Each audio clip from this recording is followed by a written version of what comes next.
Oh, man. To believe in God. Okay, that works. Yeah. Let's go. Sap W, thank you, buddy. I appreciate that. Okay, so first up, we're gonna do this short Trent Horn video. I'll kind of skip in it because it's like we don't need to rewatch the entire video. Most of it I agree with, but I think when it comes to sort of the race stuff later in the video, he gets most of it right, but I think there's a little bit of nuance we need to add to Trent's position. So that's kind of the main thing. But this video, honestly, overall, I felt was fantastic, and I think it was a very good addressing of the shortcomings of the conservative movement.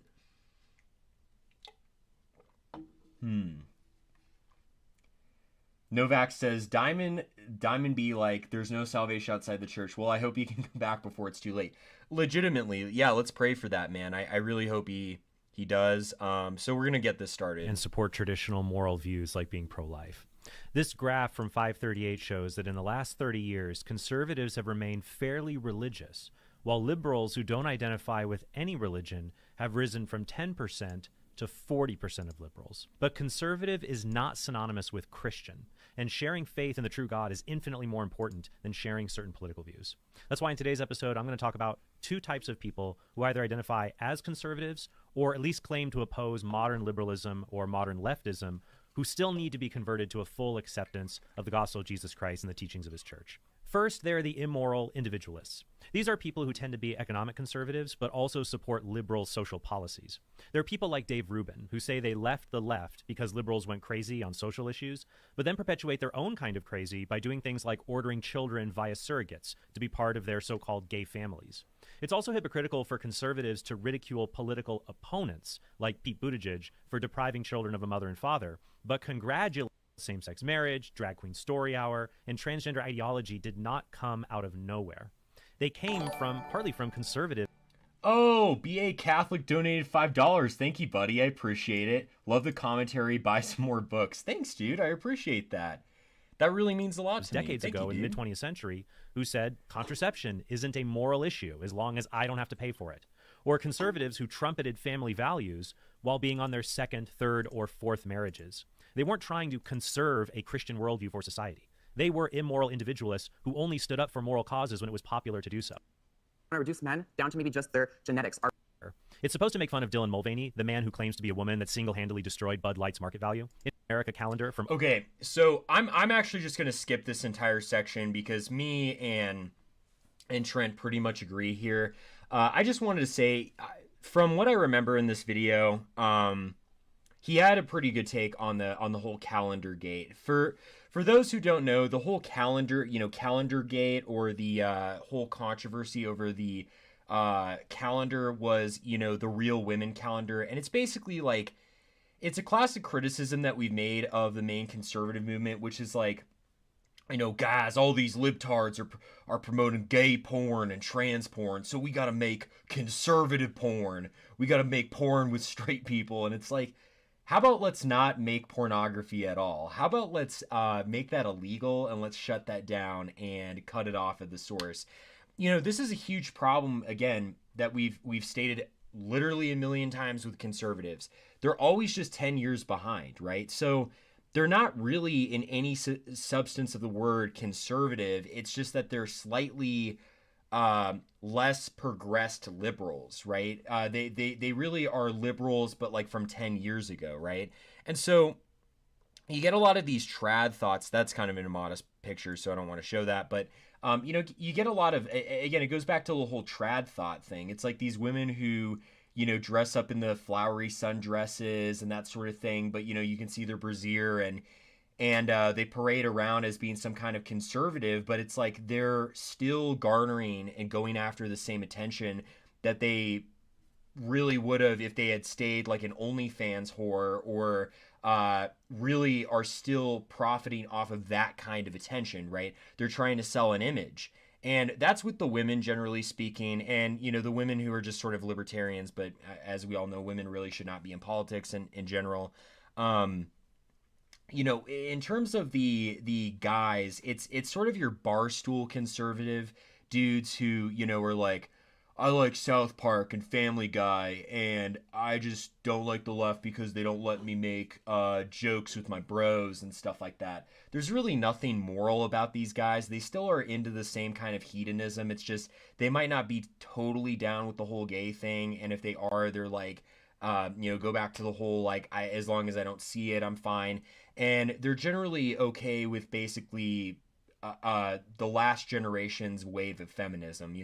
Women can still kill their children. Women can still, take birth control and all those horrible things. It's just in this way, they just don't want to be required to pay for it, or they just don't want to hear about it, or they just don't want it, super promoted. And that is completely immoral. So fully agree with Trent here. So now we kind of get into the part of the video that I wanted to talk about. And we'll just skip the conclusion because it kind of just wraps the video up.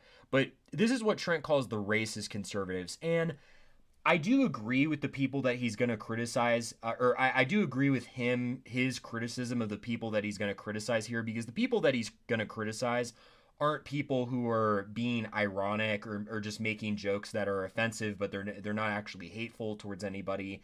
It's like people who are actually legitimately very hateful towards other races of people, which again, you can't hold that as a Catholic. I've said that more than enough times.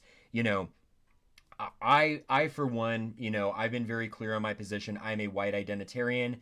I advocate for the health of my race. I advocate for the health of white people, not to the detriment of any other race, but, I'm white and I want to do what's best for my people. I'm not offended when black people want to do what's best for their people, or Hispanic people want to do what's best for their people. And I think what's beautiful is we can all be brothers united in faith, from all our different races and all our different backgrounds, and we can still also be pro our race, right? It doesn't harm the sort of love that we're supposed to have towards one another.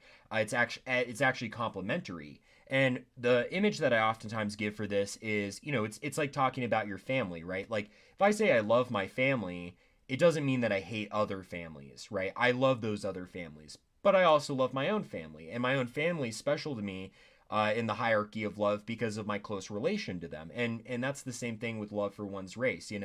I love white people because I'm white and that's my race.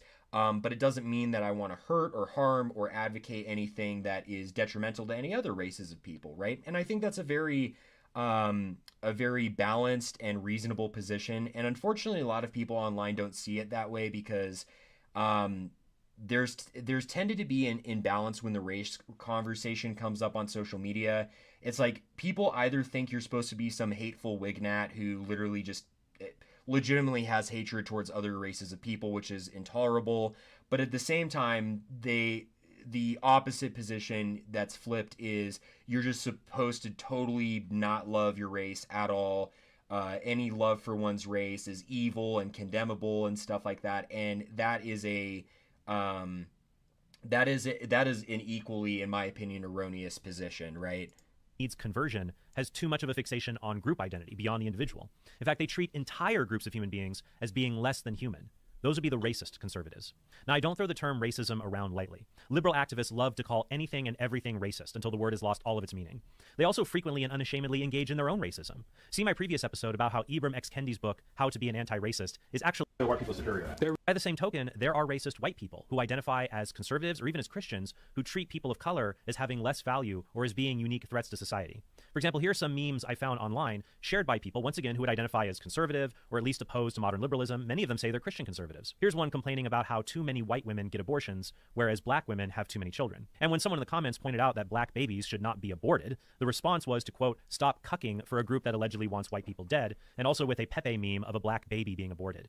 Here's a self-described Christian nationalist on X, formerly Twitter, talking about how blacks aren't Americans and saying you can show children interracial marriage is bad because when you mix different Play-Doh colors together, they look like dog feces. Ergo, mixed race children are disgusting. In 2023, reporter Christopher Matthews... Okay, so two things there. Again, fully agree with Trent's criticism of both of those things. So, for instance, when I talk about that I prefer people marrying their own race, that is not to say that people who are mixed race, people who are in mixed race marriages or relationships, that somehow they're committing sin or that's not a real marriage or anything like that.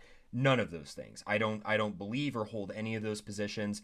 my whole advocacy has just been the truthful and factual observation that if you want white people to continue, white people have to marry white people, right? And our race, unfortunately, right now is suffering from a high decline in birth rates, and so we're not going to have white people if we're marrying, for us guys, if we're marrying women who are not white, right? Now that doesn't make it just if a gentleman who is white is in a mixed race marriage or whatever, that doesn't make the marriage less valid. That doesn't make the marriage evil or wrong or anything like that. I wouldn't say anything of the sort. My whole position has just been, and really I think all our positions have just been, we want white people to be here long after we're gone. I want there to be a white race long after I am dead and in the ground and worms have eaten my body, right? But that doesn't mean that people who are mixed race are somehow less than, lesser than, disgusting, none of those horrible things, right?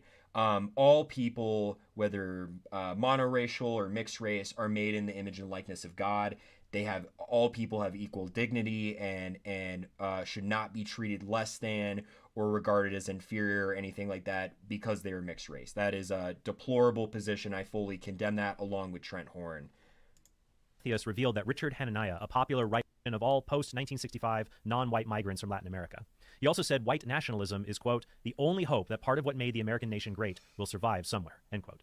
Now, Hananiah later said these earlier views of his were repulsive, and he does not hold them anymore. But there are still countless other conservatives and Christians who hold to these repulsive views. And Hananiah still has a fixation on issues related to things like whether some races have higher IQs than others.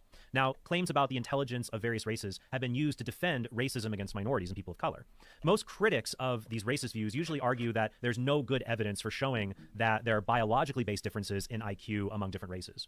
But even if it were true, there were these biological differences, that still would not justify racism. The Second Vatican Council said the following: since all men possess a rational soul and are created in God's likeness, since they have the same nature and origin, have been redeemed by Christ, and enjoy the same divine calling and destiny, the basic equality of all must receive increasingly greater recognition. True, all men are not alike from the point of view of varying physical power and the diversity of intellectual and moral resources. Nevertheless, with respect to the fundamental rights of the person, every type of discrimination, whether social or cultural, whether based on sex, race, color, social condition, language, or religion, is to be overcome and eradicated as contrary to God's intent, end quote. In 1938, Pope Pius XI took the unprecedented step of releasing an encyclical in German called Mit Brennender Sorge that was smuggled into Nazi Germany. It said the following: whoever exalts race, or the people, or the state, whoever raises these notions above their standard value and divinizes them to an idolatrous level, distorts and perverts an order of the world planned and created by God, he is far from the true faith in God, and from the concept of life which that faith upholds, end quote. The Catholic philosopher Ed Feser notes in his book, All One in Christ, that the Church's teachings on human equality are rooted in the fact that while the bodies and abilities of human beings are unequal, our souls are equal in the fact that they are all made in the image and likeness of God. Feser writes, our basic rights and obligations as potential citizens of heaven are grounded in grace. This grace has been offered to all human beings of whatever race.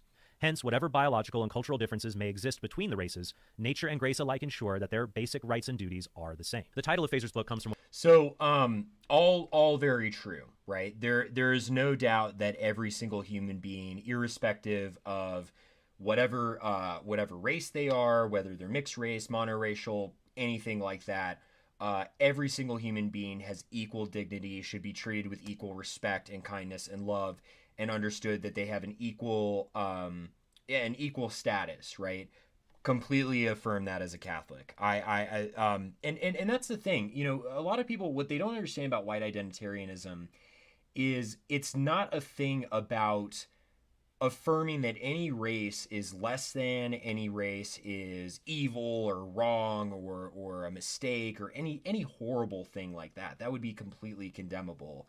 It is merely just advocating love for one's own people. That's it. That is sincerely what it boils down to, and there's nothing even hidden in that. I know sometimes when you say that, people are like, oh, but you have other intentions. It's like, what other intentions? Like, I don't want white people to die. I don't want white people to not exist on the face of the earth. And it's like, if you're an anti-racist, you should be against white people perishing, right? I mean, I'll give you a good example. I think it's extremely sad seeing the birth rate decline amongst Native American communities. I think that's extremely sad. I remember hearing, my grandmother told me, because she was really passionate about this issue, that the Navajo basically are like losing their language, and They're not really in contact with sort of the language of their ancestors and the culture of their ancestors, and they're losing that group identity.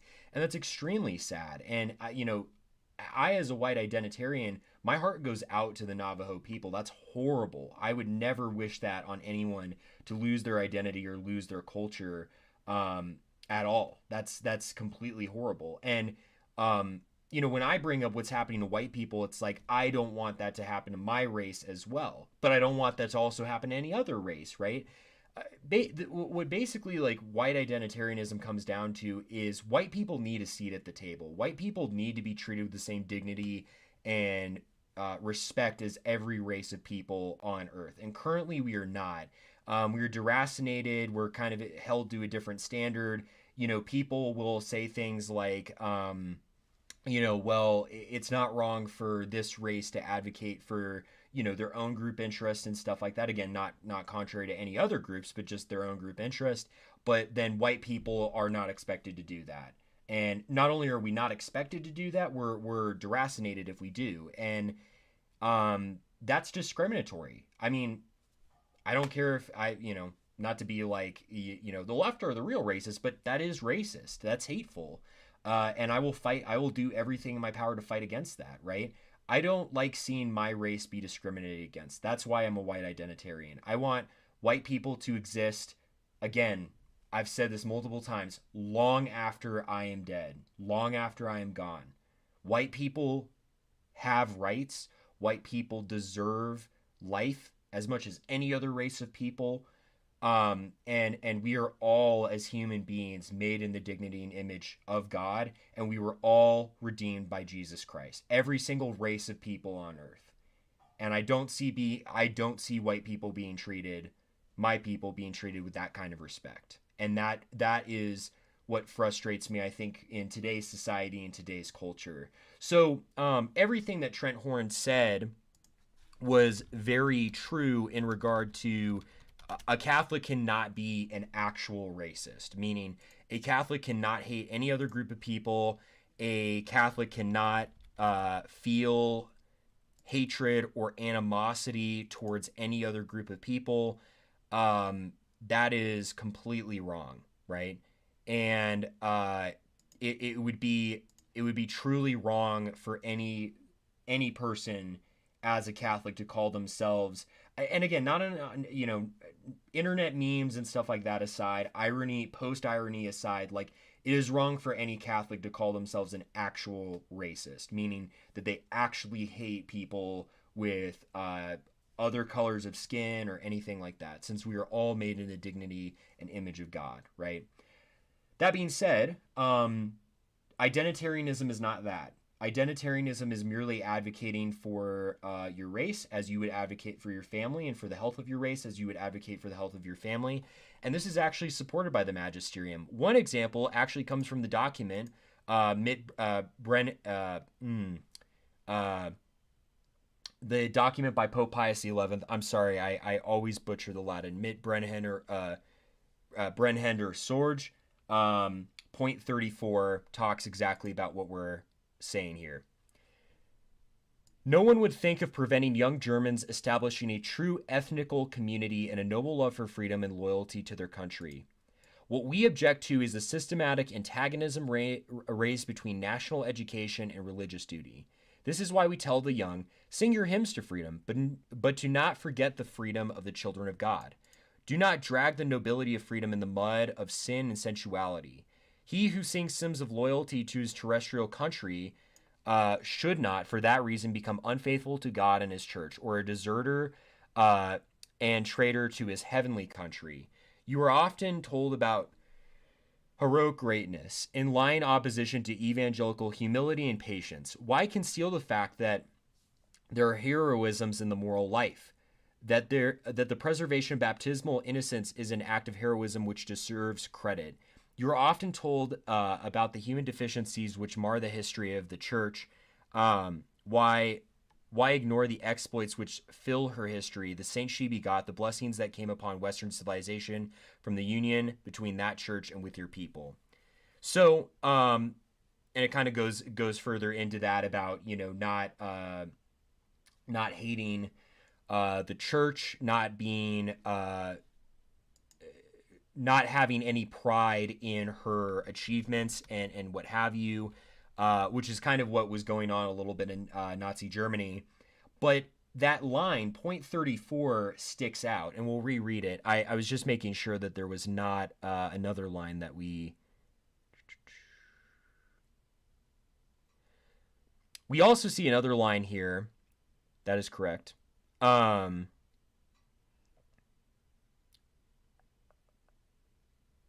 we go. Beneath her dome, as beneath the vault of heaven, there is but one country for all nations and tongues. There is room for the development of every quality, advantage, task, and vocation which God the Creator and Savior has allotted to individuals as well as to ethnical communities. The church's maternal heart is big enough to see in the God-appointed development of individual characteristics and gifts more than a mere danger of divergency. She rejoices at the spiritual superiorities amongst individuals and nations. In their successes, she sees with maternal joy and pride the fruits of education and progress, which she can only bless and encourage whenever she can conscientiously do so. But she also knows that to this freedom limits have been set by the majesty of the divine command, which founded that church one and indivisible. Whoever tampers with that unity and indivisibility wrenches from the spouse of Christ one of the diadems with which God himself crowned her. He subjects a divine structure which stands on eternal foundations to criticism and transformation by architects whom the Father of Heaven never authorized to interfere. And I'm just going to take out my AirPod because it's kind of bothering my ear a little bit.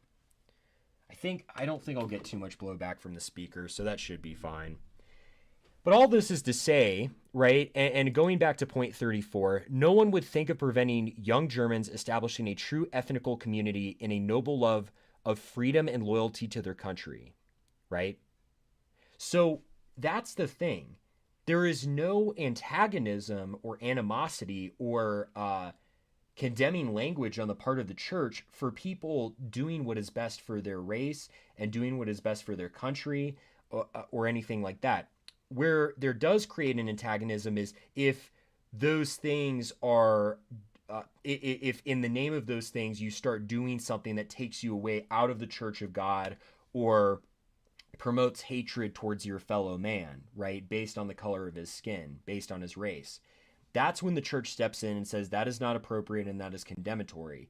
And in that definition, lockstep from me, and I know lockstep from other groypers, right? We fully deplore actual hatred, actual racism towards other people, not what is called it, colloquially by the left or even really by the right for that matter. But the actual hatred for other races is frankly satanic, right? You cannot hate anyone. You cannot go to heaven and hate your brother. And white identitarianism is anything but that. It is all based around love. And my life really did change when I learned that I was extremely, I felt extreme gratefulness to be made as a white man, right? Because this is my race. This is who I am.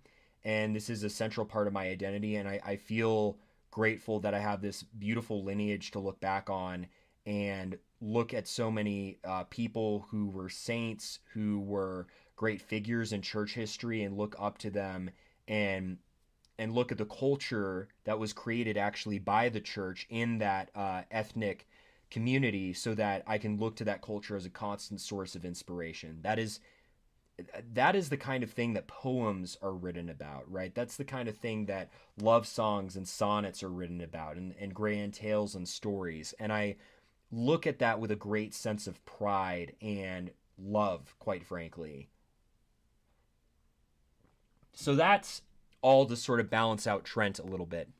Now, there's many more documents than Mitbrenhender Sorge, but that's kind of the main one I wanted to cover since it's the one referenced here, right?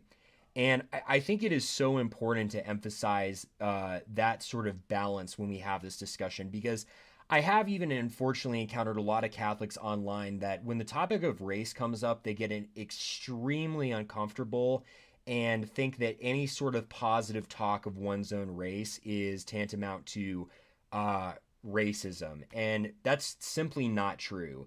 If you read saints, even from the past, I mean, the views I hold were commonplace in the church in the 1920s, in the 1940s, the 1960s, right? Even a couple prior decades ago.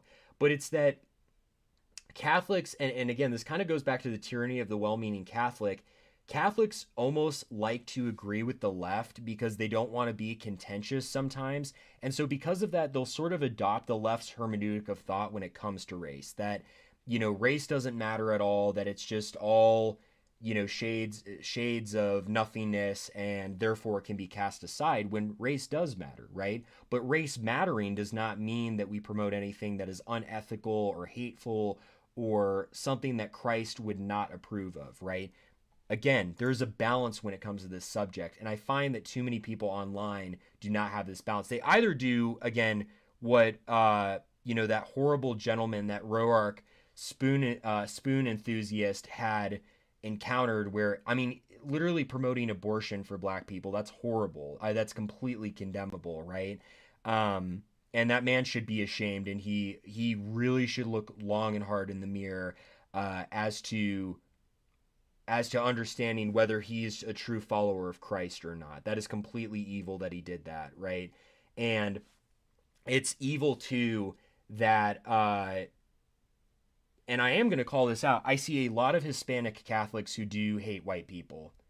And that's not an appropriate thing to say, but, or it is an appropriate thing to say, but rather that's not a popular thing to say. And there's no animosity towards my Hispanic Catholic brethren when I say that. Let me explain my comments there. I've seen a lot of sort of my friend Maximilian, who's watching right now, will remember the term. I think it's called Atzland or something, or there's some like term for it. It's like this Azteca kind of thing, and they promote hatred of white people, right?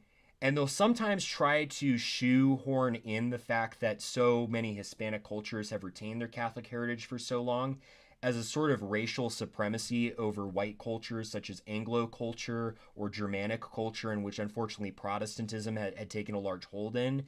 And they'll then start to say things like, well, we can have your white women, and we can take your white women and stuff like that. But you need to just let us triumph over you. And I condemn those men with the strongest, most emphatic condemnation I can muster from the bottom of my being. How dare you attack your brothers in Christ and try to vainly hide behind the faith? So I'm calling out all of this weird, Hispanic supremacist culture, especially on Twitter, that tries to claim that the faith justifies them trying to exterminate white people or harm the white race. You need to go to confession, quite frankly. I'm going to say that right now. You need to go and confess your hate, and you need to look long and hard in the mirror and realize that you are not following Christ by promoting that kind of hatred. I would never stand for that kind of hatred coming from a white person towards a Hispanic person, so I think you need to have the same kind of love and respect for your white Catholic brethren, and not discriminating against them, and not trying to vainly make these long platitudes about somehow the faith justifying your sort of weird fetish for trying to conquer white women. That is disgusting, quite frankly. And I've seen it a lot, and not many people are calling it out. I am, though, right now, and I see a lot of that on Twitter, and it goes unchecked, and I'm checking it right now. So you want to squat up in my DMs, you want to at me on Twitter or whatever, let's duke it out. I'm not scared of any of you, quite frankly. And I think you need to take a long period of discernment and really ask yourself if you're following Christ by promoting that kind of hate. What St. Paul said in Galatians. And by the way, that was no shade towards my Hispanic Catholic brethren. I'm just talking about, I notice this subculture, especially on Twitter, that seems to think that this sort of racial superiority for Hispanics is okay. but then they will harangue and harass white people. No, not okay. 328. There is neither Jew nor Greek. There is neither. Anonymous tipped $2. Thank you, buddy. Aquinas taught we should put our own people first. I would rather have my country be mostly Protestant than be overcome by Catholic immigrants from the south of the border. Well, and the other thing is, too, that's a false dichotomy. And I've had to debate many a well-meaning Catholic on that subject about why is it that an entire race of people need to be exterminated to promote the faith? Would it not be better that we evangelize to the people already here and we make them Catholic rather than have this almost like sort of like sick, like breed them out kind of attitude? I mean, you know, if I said that for like the conquistadors that came over and I said, oh, let's have the conquistadors breed out the natives and stuff like that, people would call me a racist. But suddenly when it happens from, migrants crossing the southern border, it's suddenly okay with these people. And that is frankly satanic. People who promote that, their father is Satan. That kind of hatred is intolerable. Neither slave nor free. There is neither male nor female. For you are all one in Christ Jesus. Also, I highly recommend interviews with Catholic author and former neo-Nazi Joseph Pierce, who talks about how he went to jail for inciting racial hatred in the UK and how he encountered God during that time and rejected his racism. Things such as racism is not a rational thing, right? It's something which is just like hatred. You know, if you have hatred for somebody, irrespective of it's for a different race, it's another person, then that's not a rational relationship. In my book, I talk about 3 different occasions where my enemies loved me when I was a neo-Nazi. Now, my attitude was, it's an eye for an eye. I expect my enemies to hate me. I expect you to try to hit me, and I'm going to hit you back. That's the relationship we have. So on the 3 occasions where instead of hating me, somebody perceived by me as being an enemy, treated my enmity towards them, my antagonism towards them with a loving response. It's absolutely disarming. One thing that's beautiful about the Catholic faith is its diversity. When I was an actual youth, I attended World Youth Day in 2005 and 2008. And it was amazing to see the diversity of so many people from different cultures and ethnicities who worship together within the one universal, aka Catholic, church that Christ gave us. However, this doesn't mean the church has always perfectly opposed racism. For example, Martin de Porres was born in Peru in 1579. Many instances of racism in his life. The law prohibited him from full membership in a religious order, so he volunteered for the Dominicans at the age of 15 to simply perform menial tasks. Some of the novices at the order even called him a mulatto dog, which means mixed breed. But Martin persevered in kindness and service, and he eventually did profess his vows at the age of 24. He was known to have supernatural abilities to heal people, and once he was praying so intently in front of the Blessed Sacrament, he didn't notice a fire had started near him. He's now Saint Martin de Porres, and he serves as a helpful correction between 2 extremes. One is to reject the church entirely because of the bad actions of few people, as some liberals might do, and instead attach yourself to so-called anti-racist, irreligious ideologies. For Martin, though, the only way all humans can be brothers is through the one Father who made us and the one Son who redeemed us. But the other extreme is to exalt white or European Catholicism over other cultural expressions of Catholicism. But honestly, if you want to see the future of an orthodox and vibrant Catholic church, don't look to the church in Europe. Look to the church in Africa. So just to pull all of this together, I'm grateful when self-described conservatives agree with me on important issues. Sorry, I had it muted so there wasn't any blowback. So to sort of finish up, again, I think there's some balance. I love what's frankly going on in the church in Africa. It's a very beautiful just triumph of the Holy Spirit, and seeing so many of our African Catholic brethren just fully embracing God and loving God with all their heart. I think it's frankly a beautiful, beautiful, beautiful thing. And I think we also do need to... Ooh, I think I cut out for a moment there. Apologize. I also think on top of that, we do need to re-evangelize these white countries, right? It's not an either or, it's a yes and. Why is it that I have to, disdain African Catholicism, which I shouldn't? Those are my brothers and sisters in Christ. I love them with all my heart. I love my African Catholic brothers and sisters, and I love white people too, and I want to re-evangelize white people and bring the gospel to them. And I think that it's all about taking that balanced attitude of no one should be stricken from love. Again, the well-meaning Catholic says, give up on Europe. Europe's rejected the faith, so just let white people burn in hell. That's absolutely hateful of you. You need to go to confession for saying that. But on the same side, you do get people who are in a weird mixed up way. You also get people who say, oh, Africa's horrible and stuff like that, and we shouldn't, love our African Catholic brethren, some weird sort of wignat. And wignats don't last long in the faith, right? Identitarians do, because you see how every single race has a place in the beautiful tapestry that is Christ's mystical body, and how every single race of people on earth is called to be a part of the mystical body of Christ. And that's why white identitarians or black identitarians or identitarians who love other races of people and still love their own people go on to be extremely faithful Catholics. Wignats and other sort of racial supremacists don't. African supremacists hate the church because they view it as a colonial European invention, and so they completely reject the church, and they wind up damning their souls to hell because they reject the true Church of Christ in the name of some kind of African supremacy, right?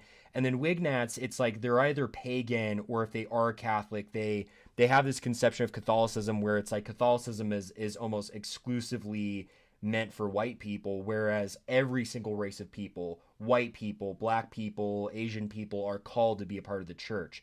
It's all about having that sense of balance, and unfortunately that's not something that we encounter a lot nowadays, just because of how sort of messed up our political system and situation is, if that kind of makes sense. Pinesap, how should I talk to a guy I know and tell him to quit smoking weed? Well, what I would say is, with that gentleman, I think if he's Catholic, I would bring to mind that it's mortal sin. But I would challenge him and ask him, whether he is Catholic or not, why do you feel the need to use that kind of substance? Because oftentimes when we rely on substances like weed or alcohol or drugs or even things like sugar or caffeine, it's often good because we're trying to escape something, or we're trying to fix something within us by using an unhealthy coping mechanism. And if we can really tackle the heart of why we're using a certain substance to, I think, cope with a difficulty that we're facing in our life, we can really heal from that and allow God to enter into that sore spot in our place that only in our heart that only He can fill, only He can heal, right?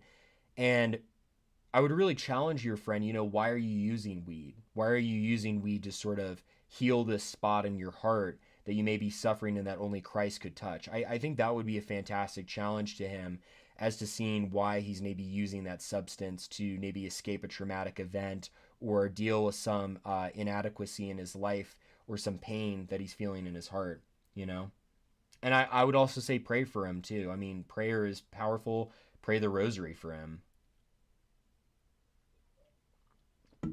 It's honestly really weird. They do act like they're, quote, conquering white women. My ma'am is white, and I'm sure it would make her super uncomfortable. It's disgusting. And I talked about this a while back, but there really is sort of, especially amongst this like weird like Hispanic supremacist group on Catholic Twitter, this very strange and inappropriate race mixing fetish where it's especially them wanting to like conquer or acquire white women, and then trying to be like, well, hey bro, we're all brothers in the faith, right? So you should be okay with me being a massive coomer and trying to get me a white woman. And it's like, no, I'm not okay with that. You need to check yourself. You clearly struggle with issues of chastity.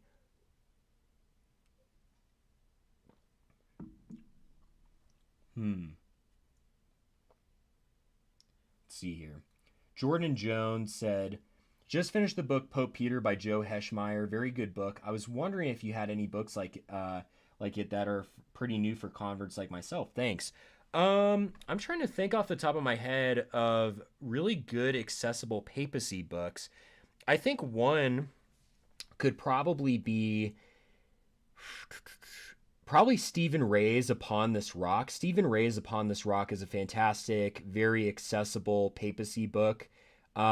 Stephen Ray's book, I think it's just called The Pope, His Mission, or not The Pope, His Mission, His Task, but just The Pope or the Papacy is another very good book. Stephen Ray really covers this topic well.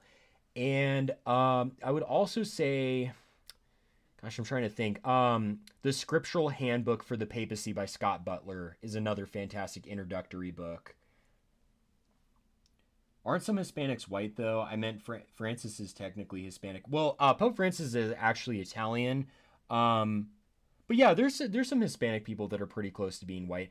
All this is to say is just it's a really weird group of people, and it's not because they're Hispanic by any means. It's just because it's this group of people that almost has this like Hispanic like supremacist attitude, especially on Twitter, and they're extremely vocal about it. And I frankly cannot stand those people. Cozy Dissident, his mother and his father are Italian immigrants to Argentina. I cannot but see a desire for racial purity as being, by its very nature, tied to animosity towards other races. It literally associates other races bad for us. I cannot see but see a desire for racial purity as being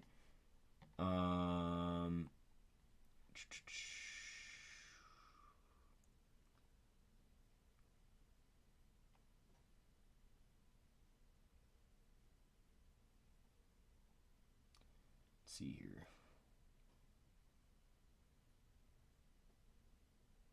Sorry, I'm looking back at your messages, Angelic Doctor.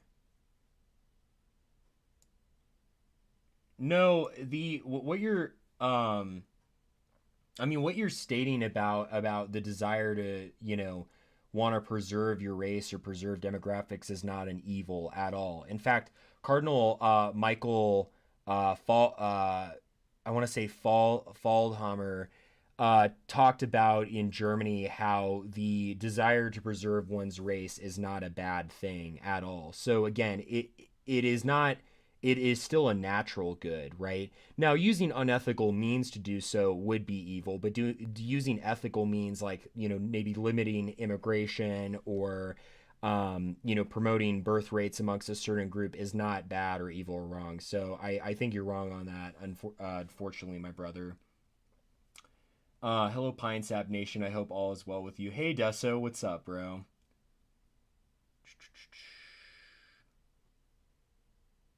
See. Yeah, the Angelic Doctor, I don't really understand your point, bro, because it's not an either or. I don't have to use unethical means to preserve a race of people, right? There's nothing unethical about it. I'm not offended when black people say like when a black father says I want my daughter marrying another a black man, or a Hispanic family or an Asian family saying the exact same thing. It's completely natural, right? Again, you're adopting this weird revisionist position that's only come about in like the last 20 years, my guy. I don't know what your deal is, but you really need to do some more reading.